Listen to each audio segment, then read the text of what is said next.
ಈಗ ನಾನು ಮಾಡುವ ರೆಸಿಪಿ ಮೆಂತ್ಯ ಚಟ್ನಿ ಪುಡಿ.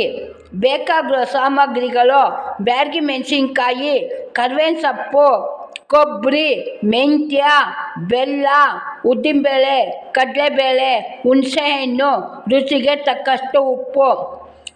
ರೇಖಾ ಚಾನಲ್ಗೆ ಶೇರ್ ಮಾಡಿ, ಸಬ್ಸ್ಕ್ರೈಬ್ ಮಾಡಿ, ಲೈಕ್ ಮಾಡಿ. ಇದು ಶುಗರ್ನವ್ರಿಗೂ ಒಳ್ಳೆಯದು.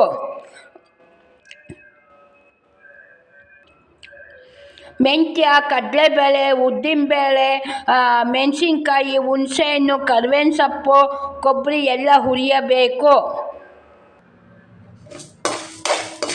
ಈಗ ಉದ್ದಿನಬೇಳೆ,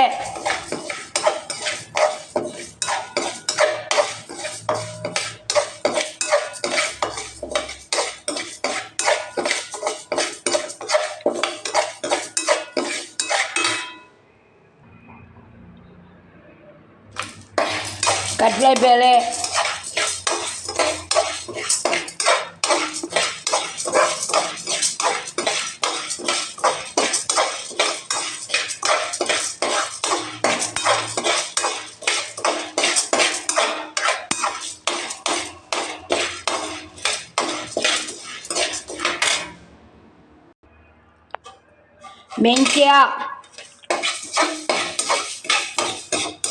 ಮೆಂತ್ಯ ಚಟಪಟ ಸಿಡಿಲಿ.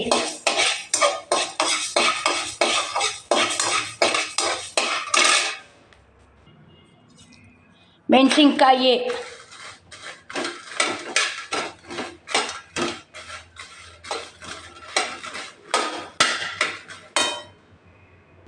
ಹುಣಸೆಹಣ್ಣು, ಕರ್ಬೇವಿನ ಸೊಪ್ಪು,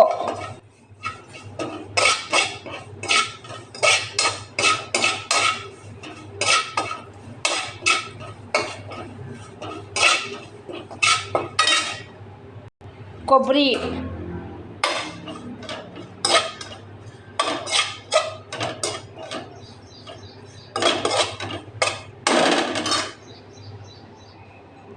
ಕಡಲೆಬೇಳೆ, ಉದ್ದಿನಬೇಳೆ, ಮೆಂತ್ಯ, ಬ್ಯಾಡಗಿ ಮೆಣಸಿನ್ಕಾಯಿ, ಕರ್ಬೇವಿನ ಸೊಪ್ಪು, ಉಪ್ಪು, ಬೆಲ್ಲ ಎಲ್ಲ 5 ನಿಮಿಷ ತಣ್ಣಗಾದ್ಮೇಲೆ ಮಿಕ್ಸಿ ಮಾಡಬೇಕು. ಈಗ ಮೆಂತ್ಯ ಚಟ್ನಿ ಪುಡಿ, ಮೆಣಸಿನ್ಕಾಯಿ ಉದ್ದುದ್ದ ಇದ್ದರೆ ಸೀಳ್ಬಿಟ್ಟು ಇದೆಲ್ಲ ಮಿಕ್ಸ್ ಮಾಡಿ ಮಿಕ್ಸಿ ಮಾಡಬೇಕು. ಮಿಕ್ಸಿ ಮಾಡ್ತೀನಿ ಇವಾಗ ನೋಡಿರಿ. ಈ ಥರ ಮಿಕ್ಸಿ ಮಾಡಿದರೆ ಮೆಂತ್ಯ ಚಟ್ನಿ ಪುಡಿ ರೆಡಿ ಆಗುತ್ತೆ. ರೇಖಾ ಚಾನಲ್ಗೆ ಶೇರ್ ಮಾಡಿ, ಸಬ್ಸ್ಕ್ರೈಬ್ ಮಾಡಿ, ಲೈಕ್ ಮಾಡಿ.